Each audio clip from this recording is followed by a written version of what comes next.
Brown bear Part 3. Color. They have long, thick fur, as well as the height of their mane at the back of their neck varies slightly according on the type.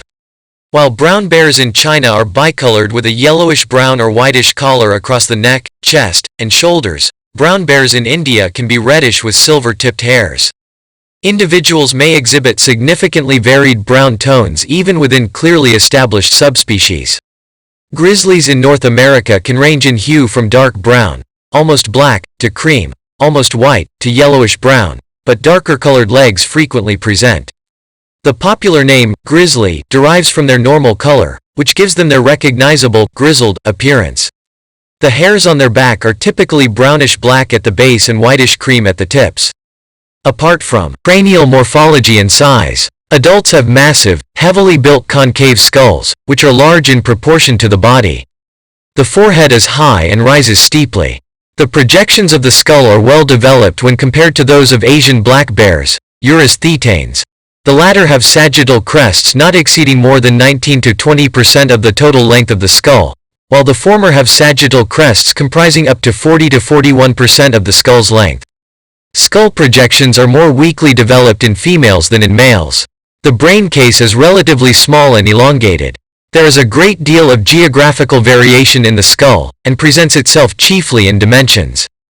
Grizzlies, for example, tend to have flatter profiles than European and coastal American brown bears. Skull lengths of Russian brown bears tend to be 31.5 to 45.5 centimeters, 12.4 to 17.9 in, for males, and 27.5 to 39.7 centimeters, 10.8 to 15.6 in, for females. The width of the zygomatic arches in males is 17.5 to 27.7 centimeters, 6.9 to 11 in, and 14.7 to 24.7 centimeters, 5.8 to 9.7 in females. 62. Brown bears have very strong teeth. The incisors are relatively big and the canine teeth are large, the lower ones being strongly curved. The first three molars of the upper jaw are underdeveloped and single-crowned with one root. The second upper molar is smaller than the others, and is usually absent in adults.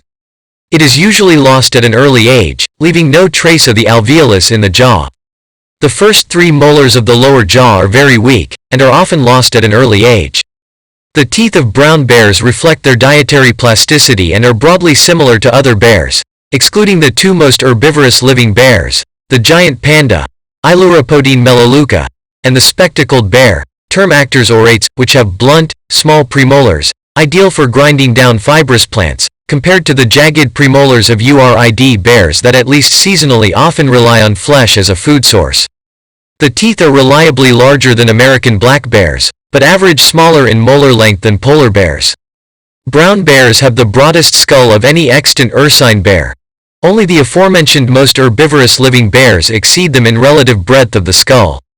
Another extant ursine bear, the sloth bear, Malus ursins, has a proportionately longer skull than the brown bear and can match the skull length of even large brown bear subtypes, presumably as an aid for foraging heavily on insect colonies, for which a long muzzle is helpful as an evolved feature in several unrelated mammalian groups.